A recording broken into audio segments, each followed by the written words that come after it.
This is VOA Africa.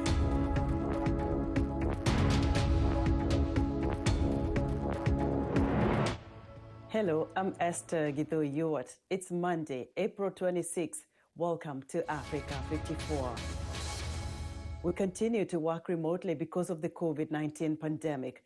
But what hasn't changed is our commitment to bringing you the latest and most important news from the African continent and around the world. This is today's Africa 54. We begin with some good news. A potential new malaria vaccine has proved highly effective in a trial in babies in Africa. In an exclusive interview with VOA, the director of Oxford University's Jenner Institute says their vaccine tested in Burkina Faso has shown a preliminary efficacy rate of 77%, which could help prevent over 400,000 deaths a year, most of them in sub-Saharan Africa. Henry Wilkins looks at the burden of malaria on families in the region and the potential impact of the new vaccine in this report from Kaya, Burkina Faso. Pella Sawadogo fled Silgaji village 2 years ago when insurgents attacked, killing her neighbours and brother-in-law. She thought she'd escaped certain death, but last week one of her daughters, Marie, was diagnosed with malaria.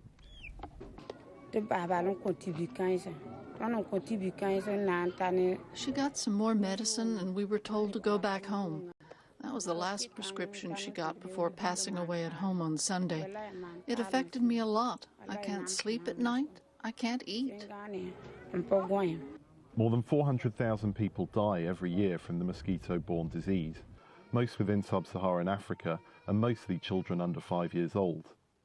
But there is hope.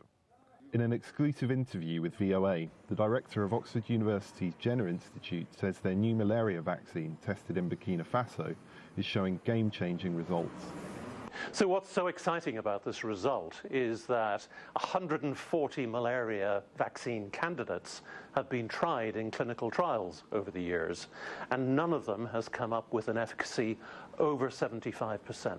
That's what the WHO, the World Health Organization, is looking for to be really useful in controlling malaria in Africa. In our first attempt with this vaccine, we see 77%, and we think we can improve on that further. So it's real progress. It's unprecedented. The Jenner Institute says the cost of the new vaccine is expected to be very low and believes widespread use would prevent hundreds of thousands of deaths in Africa each year. While testing is not yet complete, the initial results are also raising hopes with medical aid groups like Doctors Without Borders, MSF. If the modalities, the characteristics would make it well feasible to roll out in Africa, that could indeed be a game changer. The malaria vaccine is entering the third phase of trials in Burkina Faso, Kenya, Mali and Tanzania, and could be widely available in as little as 2 years. But the Jenner Institute, which developed the AstraZeneca coronavirus vaccine, is talking to regulators to see if this vaccine can also be fast-tracked for quicker use. We're making the point that more people died of malaria in Africa last year by a factor of maybe 4 than died of COVID. So why isn't malaria a priority? The malaria vaccine will come too late to save the millions who have died over the years, including Sawadogo's daughter Marie. But perhaps by the time Pauline is old enough to understand what happened to her twin sister, malaria deaths could be a rarity in Africa, instead of a day-to-day reality. Henry Wilkins for VOA News, Kaya, Burkina Faso. Vanuatu, a remote chain of more than 80 islands in the Pacific, is one of the new countries in the world where the coronavirus has not spread. How did they do it? Ginny Stein has more for VOA from Vanuatu's capital, Port Vila. Vanuatu was very lucky in that we closed our borders right at the beginning. Not one case of community transmission, although 3 people have tested positive while in quarantine. The message this small country is trying to tell the world is, in all your considerations, please give some serious thought to the fact that we are COVID-free. Armed with limited testing kits, Vanuatu took action to make use of what it had. It's been carrying out pool testing of new arrivals to conserve use of its resources. We've got a very good monitoring system, quarantine monitoring system in Vanuatu that enables us to track it right up front. This island paradise may be COVID-free, but it doesn't mean Vanuatu is not hurting. In the dominant tourism sector, 70% of tourism jobs have been lost.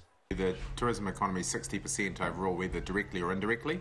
So, of course, the borders have gone completely shut. So we went from full lots of tourists to absolutely nothing within days. Max Alonsariel shut his tour company when borders closed. He is now helping another tourism operator to sell its assets. We are trying to look for some solution out. The only possible solution we are looking forward for is the vaccine. Getting hold of vaccines is the government's first challenge. Craig says distribution across a chain of more than 80 islands will be an extremely complex operation.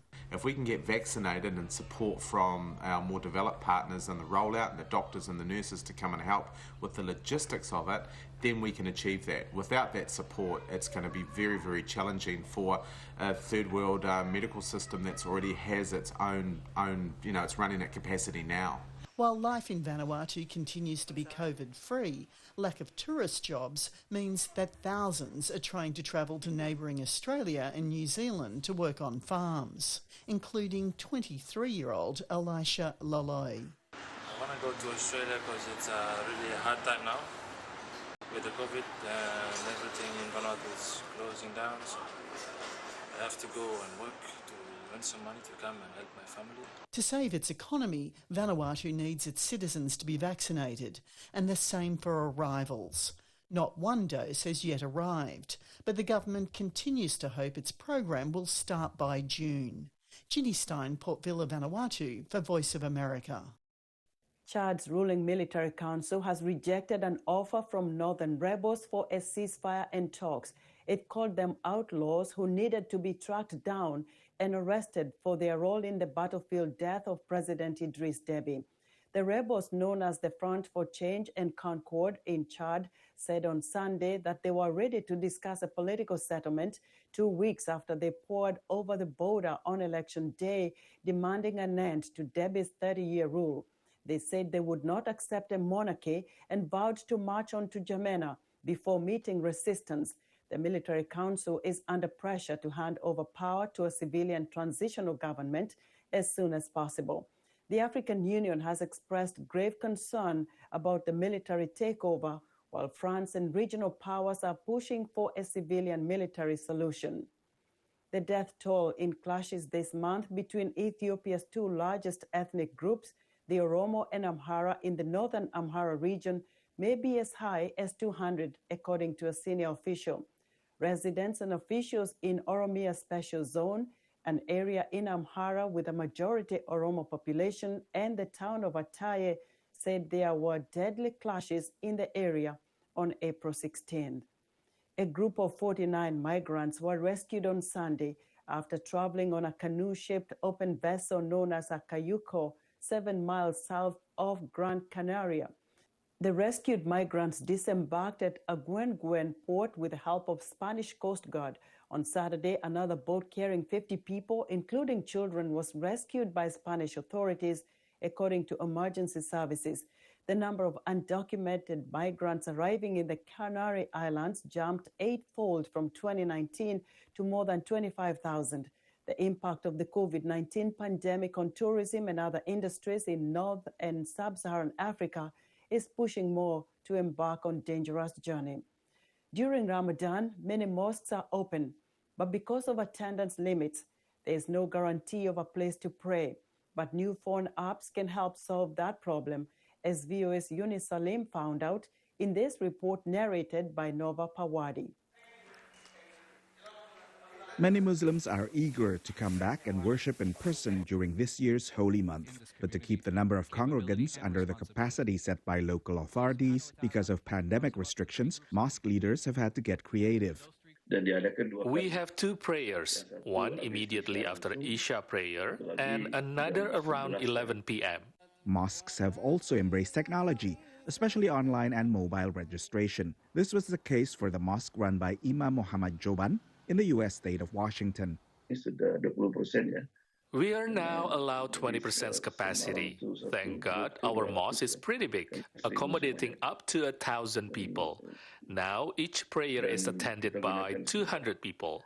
It's first register, first serve. The Al-Rahmah Mosque uses an app called Smart JAMAAT, which translates to Smart Congregation, developed by a former IBM developer. The app tracks attendance at participating mosques and also alerts users to cancellations. We would want to create these tools actually at like an enterprise level and give the masjids the tools completely free, so that way masjids would not have to actually spend their resources on just supporting the IT or any of the related activities to be able to do those ones in. Another app used by mosques across the U.S. is the Masjid app or the Mosque app. Both the Masjid and Smart JAMAAT were initially developed during the coronavirus pandemic to help keep mosques safe. But now they are being used to help coordinate nightly prayers during Ramadan, the Tarawih. No registration required, no user ID to be created. So we just created, anyone can download the app and connect it. So you can then search by location to find your masjid. With technology like these apps, mosques around the United States have been able to balance their renewed enthusiasm to congregate for prayer with the need to keep everyone safe from COVID. For VOA's Yuni Salim, I'm Nova Purwadi, VOA News. Since the pandemic began, many Americans have gotten more used to making their own meals at home. But that doesn't mean people do not want a great restaurant meal from time to time. Karina Bafrejizan reports. You won't see any waiters coming into this restaurant kitchen to grab orders. The food here is made only for pickup and delivery from a place called a ghost kitchen. We found this location. It was a third-generation restaurant that had been, in existence. And we said, this is a perfect space for us. So we said, look, we love this space. It's too big for us. So we said, well, hey, what if we invited some of our friends to join us? Valerie and her cousin Taryn cook a myriad of chicken soups for their customers. About 100 orders a day. They share the kitchen with two other cafes that work just like them, with a donut shop and a cafe that makes Bolivian pies. I'm very thankful for this place. It helped me tremendously because I wouldn't be able to open up my delivery platform to other places if I wasn't able to share the space here. Just like regular restaurants, ghost kitchens fight for patrons. They need good ratings and reviews, and like all other food venues, they need to get all the necessary licenses and fulfill the sanitary norms and requirements. Theodore Sampel, together with restaurateur Alan Popovsky, recently opened a virtual restaurant that used to be a pizza place. Well, I will give credit to our owner, Alan Popovsky, who decided, that during these tough times, we're trying to create ideas to keep our business surviving through the epidemic, of course, or the pandemic. Opening a traditional restaurant in a trendy DC neighborhood can cost anywhere from $100,000 to $1 million. A ghost kitchen business can be as affordable as a few $1,000s. There is no need for table space or waiters. But Sampel says he misses the personal touch. I hope it doesn't just go to this. We do need to have human communication. We need to sit, relax, escape. But I think the world has changed, and we have to form, this is a part of the business that is going to be with us for a while. All of the owners here say nothing can replace a dinner out face-to-face with a group of friends. But until the world opens back up, and maybe even beyond, ghost kitchens will be offering a taste of dining out delivered to your door. Karina Bafredjian for VOA News, Washington. We'd like to hear what you think about Africa 54. Join the discussion on Facebook. Our address is Africa 54. We're also streaming our broadcast live on Facebook. Please watch and share our show with your friends.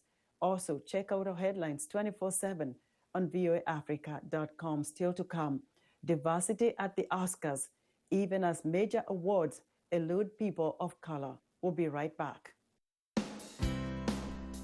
Health, wellness, sport, beauty, medical breakthroughs. Healthy Living cares about your well-being. What are the main health concerns in Africa and around the world? Find out the latest on coronavirus. Connect with our experts and ask them questions. How long does the virus stay? Join me, Linoch Mudu, in Washington every week on Healthy Living, right here on VOA. Hello, welcome to Straight Talk Africa, live from the Voice of America headquarters here in Washington. I am Shaka Sali. Straight Talk Africa, we call it like it is. We discuss issues that reflect the interests of our audience without fear or favor. We are guided by facts, and I look at myself as a servant of nothing but the truth.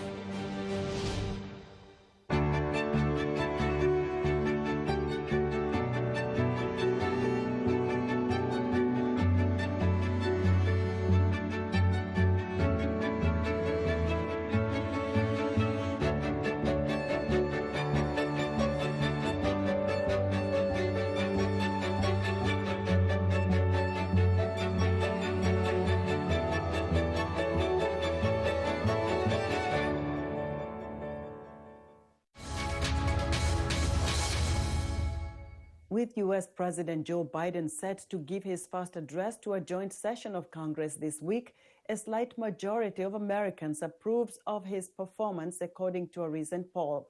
And there are many issues Democrats and Republican leaders expect him to address. Michelle Quinn reports. The address to a joint session of Congress will give President Joe Biden a chance to take stock of the milestones from his first 100 days in office and set the course for his agenda in the coming months. In a recent Washington Post ABC News poll, 52% of Americans approve of Biden's performance. That slight majority is lower than any recent past president at the same point in their terms, except Donald Trump. One issue Biden is likely to address is police reform in the wake of the conviction of a former police officer in the death of George Floyd, a black man. A Democrat police reform bill named for Floyd has passed the House of Representatives and is being considered in the Senate. I hope that he lifts up the issue again and that he talks about the urgency of doing something right now. And I think that will provide encouragement for us to move the ball forward. But Republican leaders want Biden to address immigration and the situation at the U.S.-Mexico border, which they call a crisis. In the same poll, 53% of Americans say they disapprove of Biden's handling of the issue. Republicans see this as a vulnerable area for Biden. We have to create security of the border, and let's figure out how we make this a country where people that want to live the dream that we want to live can come in here on a legal basis. The Biden administration is considering policies to make conditions better in Central America to help stem the flow of migrants. Vice President Kamala Harris, who has been tasked with the administration's effort, is expected to travel to the region in June. Michelle Quinn, VOA News. President Joe Biden aimed to accentuate the positive as he wrapped up his Leaders' Summit on Climate Change Friday.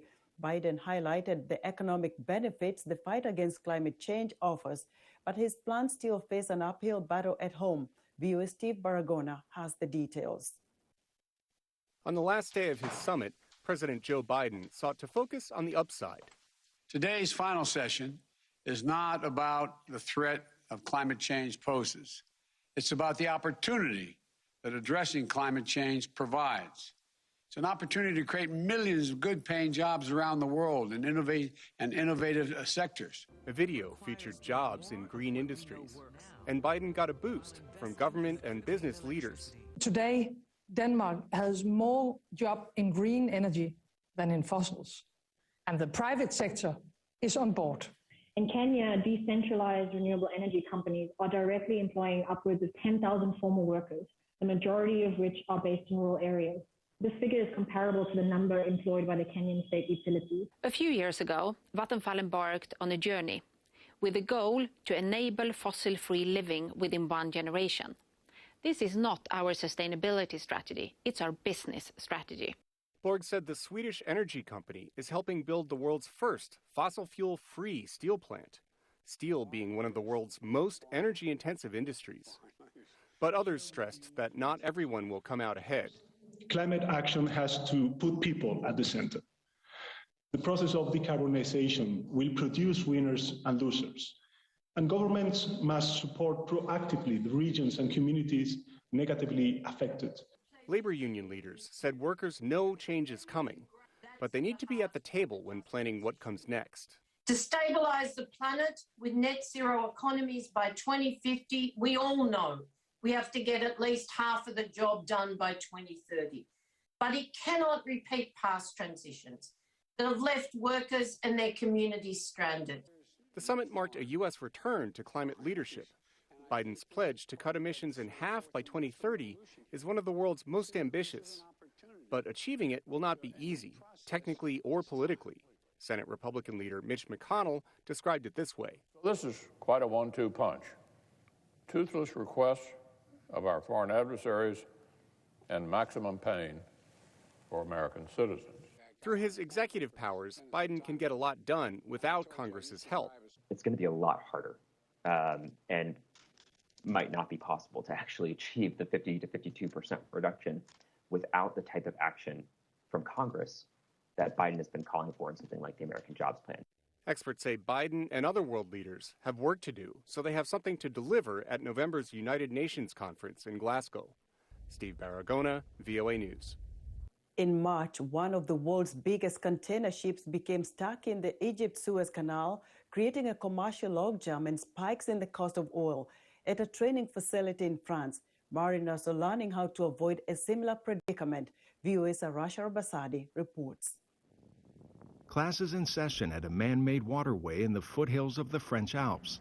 Here, sailors navigate a 1/25th scale replica of a section of the Suez Canal. The managing director of the Port Revel training facility, Francois, says the school's design tests a captain's skills. That is in order to put trainees in very realistic conditions. We make them work in normal conditions here, emergency situations where they lose technical means, or they have to deal with the most varied and complex problems we can put in place for them. Instructors teach sailors how to navigate the Suez in extreme weather and amid steering or engine failures. Mayor says France doesn't get many sandstorms, but there are strong wind gusts that move ships from one side to another. Recently, one of the world's largest cargo ships, the Ever Given, became stuck for 6 days in the Suez Canal. Mayor says for teaching purposes, canals share a common theme, a waterway with little space to maneuver. Mayor says it's too soon to know exactly what went wrong in the Suez, but that at Port Revel, the goal is prevention. After every accident, we see new clients coming to us because they have been convinced of the interest of our training. Because a training in Port Revel has nothing to do in terms of costs with the immobilization of a ship like the Ever Given for a day. Each day, about 12% of global trade passes through the Suez Canal. The stranded Ever Given daily delayed more than an estimated $9.5 billion in trade. Mayor says with stakes that high, big shipping companies may want to consider refresher courses for their staff. Arash Arabasadi, VOA News. With diversity at center stage, minority Oscar nominees took home many coveted golden statuettes, but the three major awards for Best Actor and Best Actress and Best Cinematography went to white nominees. Here's VOA's Penelope Pulu with more.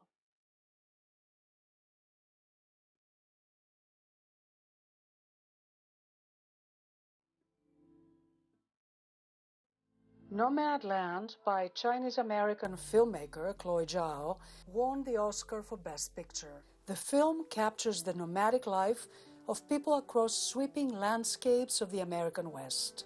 The film's actors play alongside real-life American nomads living on the fringes of society. Frances McDormand won the Oscar for Best Actress as Fern, a woman in her 60s who packs up a few of her belongings and drives off in her RV after she loses her job during America's economic downturn. My mom says that you're homeless. Is that true? No, I'm not homeless. I'm just houseless. Not the same thing, right? No. Chloe Zhao won the Oscar for Best Director. She is the first woman of color and the second female ever to win this coveted award. There's something about the vastness and the beauty of the American West is something that's inspired generations. It reminds you part of something bigger. There's a way to persevere. Everything all right? Who are you? Actually, it's me, Paul. Who? I live here. What is this nonsense? And Anthony Hopkins won the Oscar for Best Actor for his role as a father whose mind is deteriorating due to dementia. South Korean actress Yoo Jong-yeon won the Oscar for supporting actress in Lee Isaac Chung's Korean-American drama Minari about the immigrant Kaluuya won the Oscar for supporting actor for his performance as Black Panther leader and activist Fred Hampton in the first all-black cast biopic Judas and the Black Messiah. Hampton was shot by the police in 1969. He was 21 years old. Anywhere there's people, there's power. That's our show for today. Be sure to watch Africa 54 on our website at voaafrica.com. From all of us here in Washington, thanks for watching.